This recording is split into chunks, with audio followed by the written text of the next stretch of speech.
అరే ఆరోపణలు అర్థం ఉండాలి. ఒకటే అడుగుతున్నా, మీకు దమ్ము ధైర్యం ఉంటే బీర్లైలేక ఎక్కడైనా ఆ 10 ఎకరాలతో సంబంధం ఉందని ఒక్క డాక్యుమెంట్ నిరూపించుని, నేను రాజీనామా చేస్తా. మీకు 10 రోజులు సమయం ఇస్తున్నా, చెప్పుని, నేను వస్తా. ఆ డాక్యుమెంట్లకు కానీ ఆ ల్యాండ్ కానీ నాకు సంబంధం ఉంటే నేను రాజీనామా చేయడానికి సిద్ధం.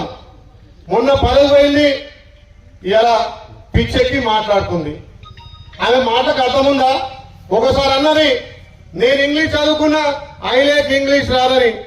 మరి ఆ మాజీ ఎమ్మెల్యే గారు అడుగుతున్నా, నీకు చదువు ఎక్కువైంది తల్లి, ఒకసారి డాక్యుమెంట్ లో బీర్లైలే పేరు గాని బీర్లైలే అనుచరులు గాని ఆలయ నియోజకం సంబంధించిన వాళ్ళ పేర్లు ఉన్నాయా?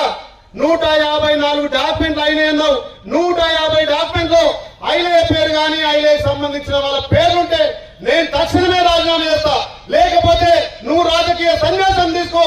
పిచ్చి పిచ్చి మాటలు మాట్లాడుతున్నావు. నీకు పదవైనటువంటి బాధలో మతి స్థిమితమై మాట్లాడుతున్నావు. అవసరమైతే ఎర్రగడ్డకు యశోద హాస్పిటల్ రిఫర్ చేస్తా, చూసుకొని మతి తెచ్చుకొని మాట్లాడమని చెప్తున్నా. చదువుకున్న వాళ్ళు రకంగా మాట్లాడతారా? సంఘటన జరిగి 10 రోజులు అవుతుంది.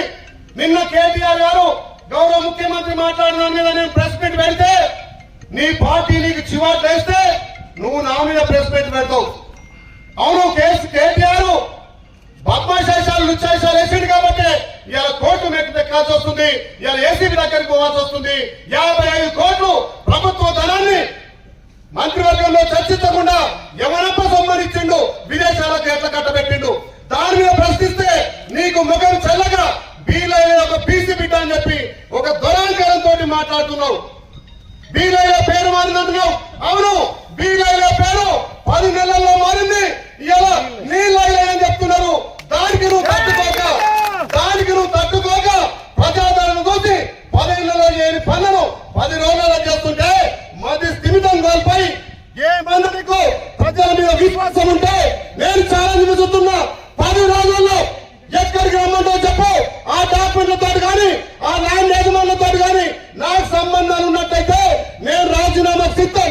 నువ్వు నీ రాజకీయ సన్యాసానికి సిద్ధమని సవాల్ విసుతున్నా. దమ్ముంటే సవాల్ స్వీకరించి ఈ డాక్యుమెంట్ల మీద చర్చ పెట్టాలి. నేను ఇప్పటిదాకా మాట్లాడదలుచుకోలే. మీ పిచ్చి పిచ్చి మాటలు నేను తడవా. నేను ఒక పీసీ బిడ్డగా కింది స్థాయి నుంచి వచ్చిన వ్యక్తిగా నేను అభివృద్ధి మీద మాట్లాడతా. నా ఆలయాలను కాబట్టి ఆలయంలో అభివృద్ధి చేస్తా.